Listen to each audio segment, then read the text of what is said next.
Hi friends, welcome Vani Karthi kitchen. இன்றைக்கி நம்ம 3 விதமான பொங்கல் தான் செய்ய போகிறோம். வாங்க எப்படி செய்யலான்னு பார்க்கலாம். பொங்கல் செய்ய நான் பச்சரிசி தான் யூஸ் பண்ணியிருக்கேன். 1 டம்ளர் அளவுக்கு பச்சரிசி, 1/2 டம்ளர் அளவுக்கு பாசிப்பருப்பு. எப்பவுமே பொங்கலுக்கு நம்ம எவ்வளோ அரிசி எடுக்கிறோமோ அதில் பாதி அளவுக்கு பாசிப்பருப்பு சேர்த்தா தான் வெண்பொங்கல் நல்லா டேஸ்ட்டாக வரும். இந்த பொங்கலுக்கு நான் 1 டம்ளர் அளவுக்கு பாதாம் மில்க் ஆட் பண்ண போகிறேன். அதனால் ஒரு கை அளவுக்கு பாதாமை நைட்டே ஊற வச்சுருக்கேன். அதை நல்லா தோல் உரிச்சிட்டு நல்லா மிக்சியில் போட்டு அதோட பால் எடுத்துக்கலாம். பாசிப்பருப்பை நம்ம லைட்டாக வறுத்துக்கலாம். ரொம்ப கலர் மாறணுன்ட்டுலாம் இல்லை. லைட்டாக வறுத்துட்டு பொங்கலில் சேர்த்தோன்னா பொங்கல் நல்லா வாசனையாகவும் டேஸ்ட்டாகவும் இருக்கும். நான் வீடியோ ஷேர் பண்ணி 10 டேஸ்க்கு மேலே இருக்கும். 10 நாளாக நம்ம சேனலில் எந்த வீடியோவும் வரல. ஏன்னா பொங்கலுக்கு முன்னாடி வீடியோ போட்டது தான். அதுக்கப்புறம் டைமே இல்லை. பொங்கலுக்கு ஊருக்கு போயிட்டனால இந்த வீடியோவுமே பொங்கலுக்கு முன்னாடி எடுத்தது தான். எடிட் பண்ண டைமே இல்லை. நான் பொங்கல் அன்னைக்கு ஷேர் பண்ணலான்னு சொல்லிட்டு எடுத்தேன். ஆனால் டைம் இல்லாதனால இன்றைக்கி தான் எடிட் பண்ண முடிஞ்சுது. 1 டம்ளர் அரிசிக்கு 3 டம்ளர் அளவுக்கு தண்ணி, பாசிப்பருப்புக்கு 1 டம்ளர் தண்ணி. மொத்தமாக 4 டம்ளர் தண்ணி சேர்த்துருக்கேன். எப்பவுமே பொங்கலுக்கு கொஞ்சம் எக்ஸ்ட்ராவாக தண்ணி சேர்த்தா தான் பொங்கல் நல்லா குழைவா வரும். பாதாம் பருப்பை தோல் நீக்கிட்டு நம்ம பாதாம் பால் எடுத்து வச்சுக்கலாம். நார்மலாகவே குழந்தைங்களுக்கு வெண்பொங்கல்னால் ரொம்ப பிடிக்கும். அது நம்ம வீட்டு குட்டீஸ்க்கு சொல்லவே தேவையில்ல. 2 பேத்துக்குமே பொங்கல்னால் ரொம்ப பிடிக்கும். அதுலேயும் பாதாம் பால் ஆட் பண்ண பொங்கல்னால் எக்ஸ்ட்ராவாக டேஸ்ட்டாக இருக்கும். ட்ரை பண்ணி பாருங்கள். முக்கியமாக கிட்ஸ்க்கெல்லாம் ரொம்ப ரொம்ப பிடிக்கும். நம்ம சேனலை ஃபஸ்ட் டைம் பார்க்குறீங்க அப்படின்னா சப்ஸ்கிரைப் பண்ணிவிட்டு மறக்காமல் பெல் சிம்பிளை கிளிக் பண்ணிக்கோங்க. ஏன்னா நிறைய பேர் பார்க்குறீங்க, ஆனால் சப்ஸ்கிரைப் பண்ணாமல் தான் பார்க்குறீங்க. சப்ஸ்கிரைப் பண்ணிங்கன்னா அடுத்தடுத்து வீடியோ போடுறதுக்கு எனக்கு கொஞ்சம் என்கரேஜிங்காக இருக்கும். நம்ம எவ்வளோ அரிசி எடுக்கிறோமோ அதே அளவுக்கு பாதாம் பால் எடுத்துக்கணும். அப்போ தான் டேஸ்ட் நல்லாயிருக்கும். நான் இந்த டம்ளரில் 1 டம்ளர் அளவுக்கு அரிசி எடுத்திருந்தேன். அதே டம்ளரில் பாதாம் பால் எடுத்துக்கிறேன். குக்கர் மூடி போடாமலே அரிசியும் பாசிப்பருப்பும் நல்லா இந்த மாதிரி 3/4 பதம் வெந்த அப்புறம் நம்ம பாதாம் பால் சேர்த்துட்டு நல்லா மிக்ஸ் பண்ணி விட்டுட்டு தேவையான அளவு உப்பு, கொஞ்சமாக நெய் மட்டும் சேர்த்துட்டு மூடி போட்டுட்டு ஒரே ஒரு விசில் விட்டு எடுத்தால் போதும். ஹெல்த்தியான பாதாம் பால் பொங்கல் ரெடி.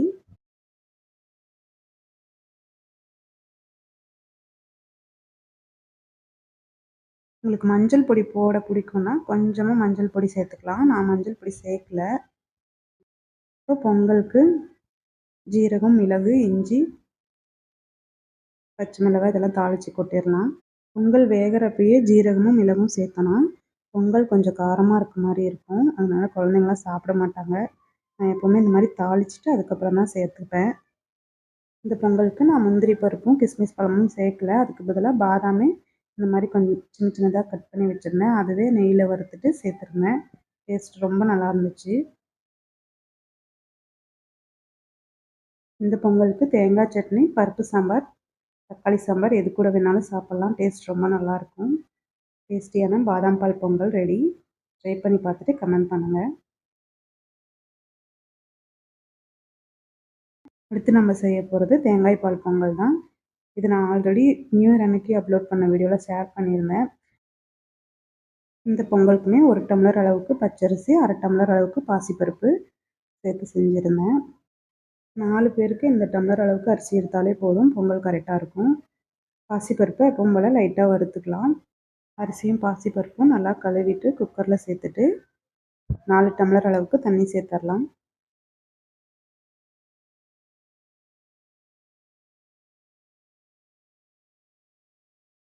தேங்காய் பால் பொங்கலுக்கு அரை மூடி தேங்காய் எடுத்தாலே போதும். 1 டம்ளர் அளவுக்கு தேங்காய் பால் வரும். தேங்காயை ஒரு டைம் அரைச்சிட்டு முதல் பால் எடுத்தாலே போதும்.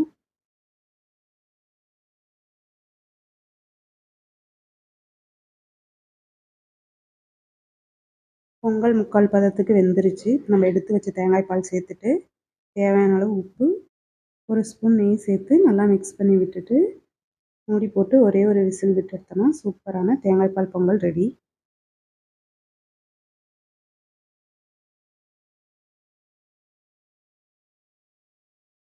இப்போ நம்ம எப்பவும் போல் ஜீரகம், மிளகு, முந்திரி பருப்பு, இஞ்சி இதெல்லாம் சேர்த்து வறுத்துட்டு பொங்கலில் சேர்த்துடலாம்.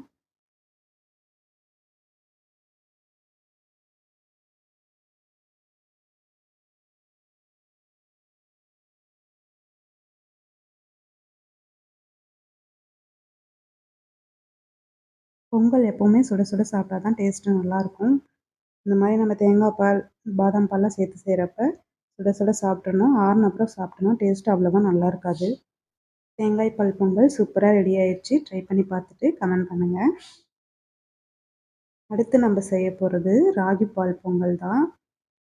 அதுக்குமே நான் 1 டம்ளர் அளவுக்கு அரிசி, 1/2 டம்ளர் அளவுக்கு பாசிப்பருப்பு. பாசிப்பருப்பு எப்பவும் போல் லைட்டாக வறுத்துக்கலாம்.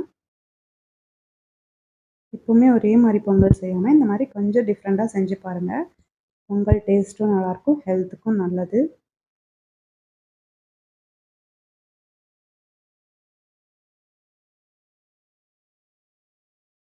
ராகி பால் பொங்கலுக்கு மட்டும் நான் இன்னும் 1 டம்ளர் எக்ஸ்ட்ராவாக தண்ணி சேர்த்துருக்கேன். ஒரு டம்ளர் அரிசிக்கு நான் 5 டம்ளர் தண்ணி சேர்த்துருக்கேன். ஏன்னா ராகி பால் பொங்கலில் சேர்த்தோன்னே ரொம்ப திக்காக மாறிடும். அதனால் கொஞ்சம் எக்ஸ்ட்ராவாகவே தண்ணி சேர்த்துருக்கேன். ராகி பொங்கலுக்கு கூடவே நான் பருப்பு, காயெல்லாம் போட்டு சாம்பார் ரெடி பண்ணிட்டேன். 1/2 டம்ளர் அளவுக்கு ராகியை நான் முதல் நாள் காலையிலே ஊற வச்சு வச்சுட்டேன். ஏன்னா அப்போ தான் நல்லா அரைக்க முடியும். நம்ம நாளைக்கு காலையில் பொங்கல் செய்கிறோம் அப்படின்னா இன்னைக்கு மதியமே ராகியை ஊற வச்சு வச்சிடணும். ராகி பால் பொங்கல் டேஸ்ட்டு ரொம்ப ரொம்ப நல்லாயிருக்கும், ஹெல்த்தியும் கூட. ராகி பால் பொங்கலுக்கு மட்டும் நல்லா திக்காக ராகி பால் சேர்க்காம அதில் கொஞ்சமாக தண்ணி சேர்த்து நல்லா மிக்ஸ் பண்ணி விட்டுட்டு அதுக்கப்புறம் பொங்கலில் சேர்த்துக்கோங்க. அப்போ தான் பொங்கல் நல்லா கட்டியாகாமல் இருக்கும். பொங்கல் நல்லா 3/4 பதம் அளவுக்கு வெந்த அப்புறம் ராகி பால் சேர்த்தா தான் நல்லாயிருக்கும். அரிசியும் பாசிப்பருப்பும் பாதி வெந்த அப்புறம் ராகி பால் சேர்த்துட்டிங்க அப்படின்னா அரிசி திரும்ப வேகவே வேகாது, அப்படியே இருக்கும். அதனால் அரிசியும் பாசிப்பருப்பும் நல்லா வெந்த அப்புறம் ராகி பால் சேர்த்துருங்க. ஒருவேளை தண்ணி பத்தலைன்னா கொஞ்சமாக சுடு தண்ணி ஆட் பண்ணிக்கோங்க. இல்லை ராகி பொங்கலுக்கு மட்டும் நான் கொஞ்சமாக மஞ்சள் பொடி சேர்த்துருக்கேன். தேவையான அளவு உப்பு, 1 ஸ்பூன் அளவுக்கு நெய் சேர்த்துட்டு நல்லா மிக்ஸ் பண்ணி விட்டுட்டு ஒரே ஒரு விசில் விட்டு எடுத்துக்கலாம். ராகி பால் பொங்கல் டேஸ்ட் வேறு லெவலில் இருக்கும். ட்ரை பண்ணி பாருங்கள். இப்போ நம்ம பொங்கலுக்கு தாளிப்பு கொடுத்துடலாம்.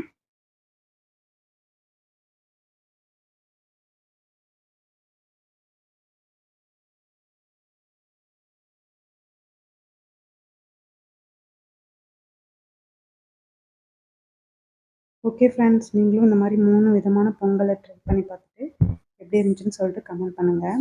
மறக்காமல் என்னோடய சேனலை சப்ஸ்கிரைப் பண்ணிக்கோங்க. இன்றைக்கி நம்ம பருப்பு சாம்பாரோடு தான் இந்த பொங்கல் சாப்பிட போகிறோம். ஓகே ஃப்ரெண்ட்ஸ், பாய். அடுத்த வீடியோவில் பார்க்கலாம்.